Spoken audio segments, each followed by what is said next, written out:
حسن بھائی مجھے یہ بھی بتائیے، الہاد کا پوائنٹ آف ویو میرے سامنے پیش کر رہے تھے، ان کا ایک آرگیومنٹ تھا جو میرے خیال میں بڑا اسٹرانگ تھا. وہ یہ کہہ رہے تھے کہ کیا یہ آسان نہ ہوتا کہ جس طرح موت پیدا ہونے سے پہلے کی زندگی اگر ہمیں یاد ہوتی تو اسی طرح پھر ہم یہ آرگیومنٹ پیش کر سکتے تھے کہ پیدا ہونے سے پہلے کیونکہ ایک زندگی تھی تو موت کے بعد بھی ایک زندگی ہے. یہ ذرا زیادہ لاجیکل آرگیومنٹ نہیں ہو جاتا اگر خدا ہمیں یاد رکھنے دیتا کہ زندگی سے پہلے کیا تھا ہمارے لیے؟ نہیں، میری زندگی کا بڑا سوال یہ ہے کہ زندگی سے پہلے کیا تھا، یا میری زندگی کا بڑا سوال یہ ہے کہ میں ختم ہونے جا رہا ہوں؟ نہیں، لیکن وہ آرگیومنٹ تو آسانی دیتا نا ہمیں کہ پہلے بھی خدا نے ایک زندگی بنائی تھی تو وہ دوبارہ بھی بنا سکتا ہے. خدا تعالیٰ اس بارے میں یہ کہتے ہیں کہ جب میں نے انسانوں کو پیدا کیا تو میں نے اس وقت ان کی ارواح سے یہ سوال کیا کہ کیا تم اس امتحان کے لیے تیار ہو؟ ان سب نے اس کے بارے میں یہ کہا کہ ہاں ہم تیار ہیں. اب جب انسانوں نے یہ کہا تو یہ بات ہمارے حافظے سے محو کر دی گئی ہے. اگر یہ بات ہمارے حافظے میں ہوتی تو پھر آپ مجھے یہ بتائیے کہ ہم میں سے کوئی شخص اس پوزیشن میں ہوتا کہ خدا کی منشا کا انکار کر سکے، یا خدا کے اس امتحان میں خدا کی ہدایات سے روگردانی کر سکے؟ پھر تو امتحان ہی ختم ہو جاتا.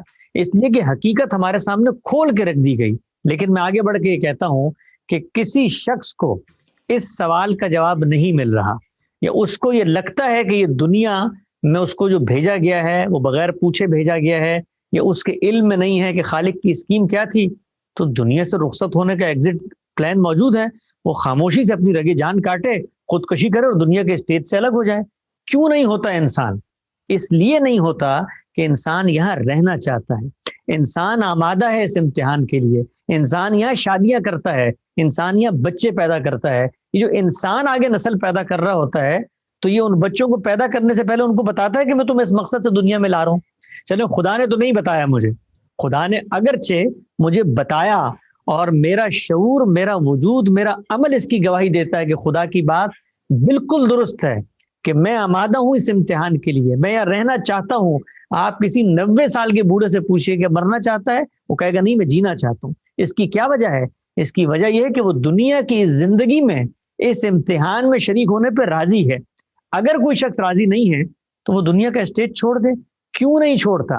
اچھا چلے اس کو نہیں کرتا تو آگے شادی نہ کرے، آگے بچے نہ پیدا کرے.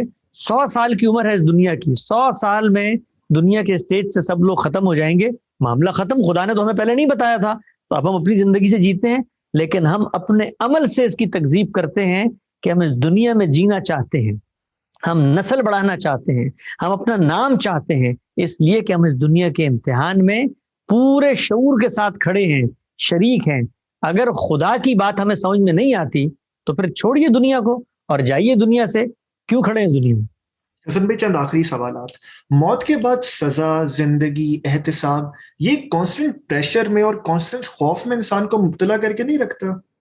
یہ دنیا کے اندر جتنی چیزیں آپ کرتے ہیں اس کے اندر یہ تنبیہ نہیں ہوتی، یہ خوف نہیں ہوتا، یہ کہ مجھے پیش ہونا پڑے گا، کوئی اتھارٹی ہے، کہیں نہ کہیں جزا و سزا ہوگی.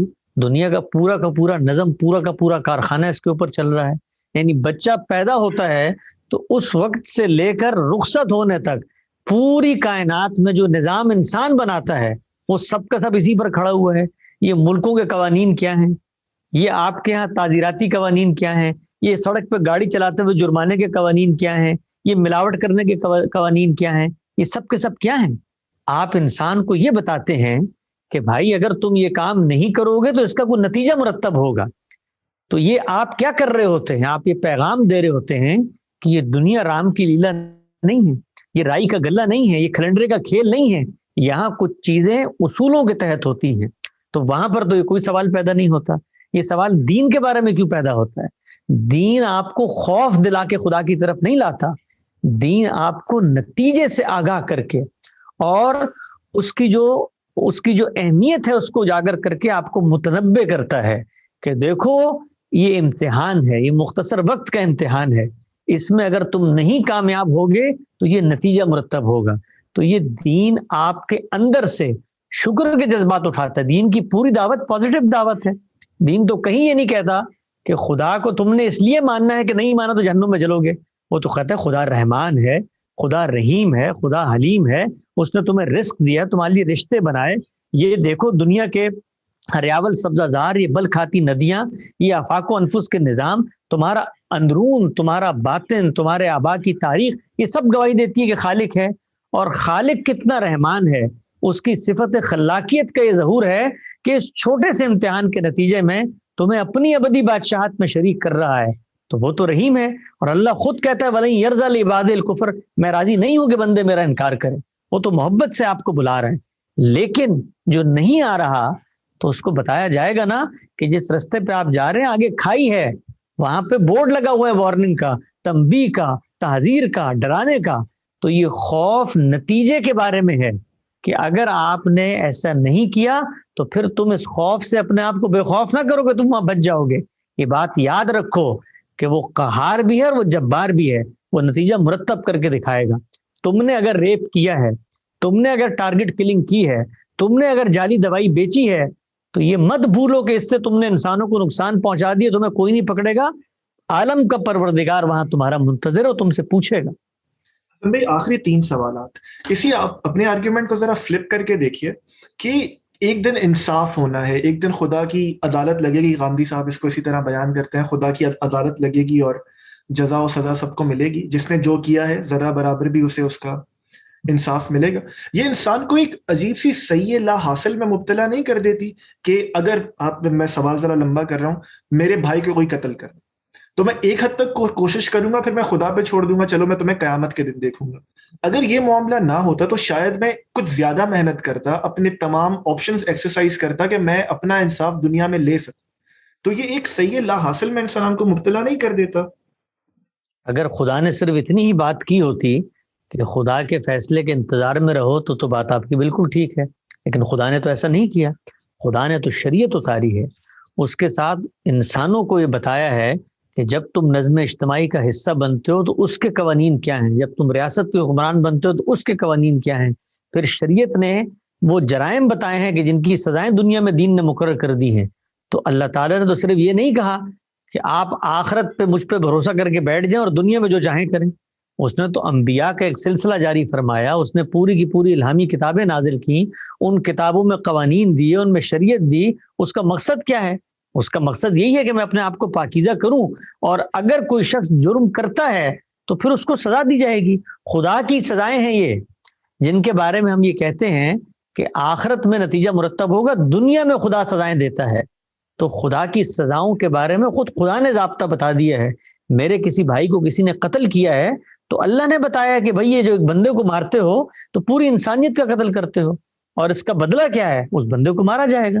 تو یہ قانون مقرر کیا ہے، یہ حکام نے اس پر عمل درآمد کرنا ہے. اگر کوئی مسلمان ہے، حکمران ہے، تو یہ شریعت کی ہدایت اس سے متعلق ہے. اگر وہ اس پہ عمل نہیں کرتا تو خدا اس کے بارے میں اس سے سوال کرے گا. تو بالکل مجھے صحیح حاصل میں نہیں ڈالتا. میں پورے طریقے سے، پورے شعور کے ساتھ خدا کی اسکیم کے ذریعے ایک پرامن معاشرہ بھی قائم کرتا ہوں، ہونے والے جرائم کا سدباب بھی کرتا ہوں، اس کے لیے لاہ عمل بھی ترتیب دیتا ہوں. ان لوگوں کو اسی معاشرے میں خدا نشانہ عبرت بناتا ہے، اپنے قانون کے ذریعے بناتا ہے. اور اس سب کے باوجود اگر کچھ نہ ہو سکے تو میں پروردگار عالم کی آخرت پر یقین رکھتا ہوں. میں دنیا میں سر مار مار کے اپنے غم کو نہیں بھلا سکتا، لیکن ایک یہ جملہ کہ قیامت کے دن میں خدا کے سامنے شریک ہوں گا اور وہ سب کا حساب لے گا، میرے لیے تسلی کا، میرے لیے دل پر تسکین کا، میرے لیے آسودگی کا باعث بنتا ہے. تو یہ صحیح لا حاصل نہیں ہے، بلکہ ایک ترتیب ہے جس کو مقرر کر دیا گیا ہے. میں شریعت کے قوانین پہ عمل درآمد کروں گا، اس سب کے باوجود مجھے انصاف نہیں ملتا تو میرے لیے انصاف کا ایک بڑا دن منتظر ہے. میں اس کا انتظار کروں گا. دنیا میں اگر مجھے موقع ملتا ہے تو میں انصاف کے اصول کی کوشش کروں گا. بھی آپ کے آخری جملے سے مجھے اجازت دیجیے میں سوال کر سکوں. جیسے آپ نے پہلے بھی کہا کہ موت کے بعد ایک بندہ مومن کے لیے زندگی ختم نہیں ہوتی، یہ ابدی ہے. تو اس محدود زندگی کے محدود، ظاہر ہے کوئی انسان کتنے بھی گناہ کر لے وہ محدود ہی ہوں گے نا، اس محدود زندگی کے محدود وسائل اور گناہوں کے باوجود ایک لامحدود سزا یا ایک لامحدود، جن کے لیے ظاہر جزا ہے وہ تو خوش ہوں گے، لیکن ایک لامحدود سزا، یہ ناانصافی نہیں ہے؟ دیکھیے اللہ تعالیٰ کے ہاں جزا و سزا کا جو قانون ہے وہ انسان کے علم پر منحصر ہے. کس شخص کو کتنا علم ملا تھا، کس شخص کے کیا حالات تھے، کہ شخص بے حق کتنا واضح ہوا تھا، اس پر منحصر ہے جزا یا سزا کا یہ پورا معاملہ۔ اب سوال یہ پیدا ہوتا ہے کہ مثال کے طور پہ جن لوگوں نے اس دنیا میں وہ اعمال کیے کہ جن کے بارے میں اللہ تعالیٰ یہ کہتے ہیں کہ میں نے ابدی جہنم رکھ دی ہے، تو سوال یہ ہے کہ اگر وہ خدا کو مانتے تھے، خدا پر ان کا اعتماد تھا، خدا پر ان کا یقین تھا، تو چھوٹی موٹی غلطیاں، کوتاہیاں، لغزشیں تو ہر ایک سے ہوتی ہیں، ان بڑے جرائم کو جانتے بوجھتے کرنا اور ان پر استکبار اور تمرد کے ساتھ کھڑے ہو جانا، جب خدا اس کی یہ تنبیہ بتا رہا ہے کہ میں نے تمہارے لیے ایک دوسری دنیا رکھی ہوئی ہے، تم اس کو چھوڑ کے اس طرف جا رہے ہو، تو اب خدا یہ کہتا ہے کہ یہ میرے جرائم ہیں، اور اپنے جرائم کے بارے میں یہ حق رکھتا ہوں کہ ان کو سزا دوں، تاہم خدا کی ساری سزائیں وعید ہیں، وعدہ نہیں ہے۔ جنت خدا کا وعدہ ہے، جہنم یا دوزخ اس کی وعید ہے، اور اللہ تعالیٰ نے 2 مقامات پہ قرآن مجید میں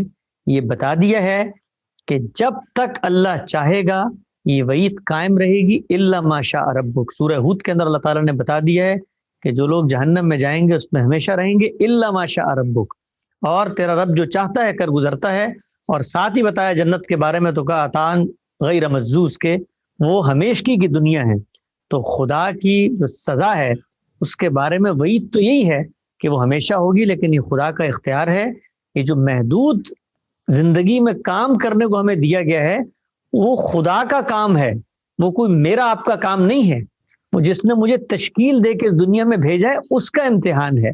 تو وہ یہ کہتا ہے کہ ہمیشگی کی دنیا تمہارے لیے مقرر کی ہے، تم اس سب کو چھوڑ کے خدا کے سامنے کھڑے ہو جاتے ہو، تو اب جاؤ ہمیشگی کی جہنم میں۔ حسن بھائی، یہ بھی آخری میں مجھے بتا دیجئے کہ مسلمانوں کے لیے دفنانا خدا نے کیوں پسند کیا، اور دفنانے کے بعد جو قبر کی زندگی ہے جتنی بھی ہو اس میں انسان کے ساتھ آخر ہوتا کیا ہے؟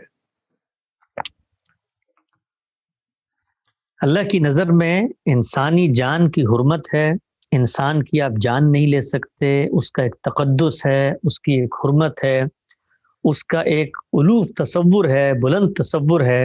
یہ صرف اس وقت تک نہیں ہے کہ جس وقت تک انسان زندہ ہے اس کے پاس عقلی اور اخلاقی وجود موجود ہے، بلکہ جب وہ رخصت ہو جاتا ہے تب بھی وہ ایک انسان ہی کی کجست خاکی ہے، اس کی بھی حرمت ہے، اس کی بھی تعظیم ہے، اس کی بھی توقیر و حشمت ہے، اس کی بھی عزت ہے۔ تو یہ انسان کی عزت ہے کہ اس کو چیل کبوں کے سپرد نہ کیا جائے، اس کے اوپر دہی لگا کے اس کو کسی کنویں میں لٹکا نہ دیا جائے، اس کو سپرد آگ کر کے اس کی راکھ کو گنگا میں بہا نہ دیا جائے۔ یہ سب سے زیادہ پاکیزہ اور عزت کا تصور ہے کہ انسان کو آپ مٹی کے سپرد کر دیتے ہیں۔ یہ پہلے سوال کا جواب۔ دوسرا سوال آپ کا یہ ہے کہ جب اس کو کر دیا جاتا ہے تو پھر اس کے ساتھ قبر میں کیا معاملہ ہوتا ہے؟ یہ پھر وہی سوال ہے جو موت کے بعد والا سوال ہم نے ابتدا میں زیر غور کیا تھا، یعنی ہمیں جو علم کے ذرائع دیے گئے ہیں ہم ان کے ذریعے حقائق کے بارے میں جانتے ہیں، تو قبر میں کیا ہوتا ہے اس کے ذریعے انسان اپنے تجربے سے بتا سکتا ہے۔ جو شخص دنیا سے رخصت ہوتا ہے وہ اپنا تجربہ ہم سے شیئر کرنے کی پوزیشن میں نہیں ہوتا، اس لیے انسانوں کے پاس ایسا کوئی علم نہیں ہے جس کے ذریعے سے وہ یہ فیصلہ کر سکیں کہ جس وقت انسان کو قبر میں ڈالا جاتا ہے تو اس کی روح کے ساتھ کیا معاملہ ہوتا ہے، وہ کہاں جاتی ہے، کیا کن مراحل سے گزرتی ہے۔ ہمارے علم میں اس میں سے کوئی بھی چیز دائرہ علم یا ادراک میں آتی ہی نہیں ہے۔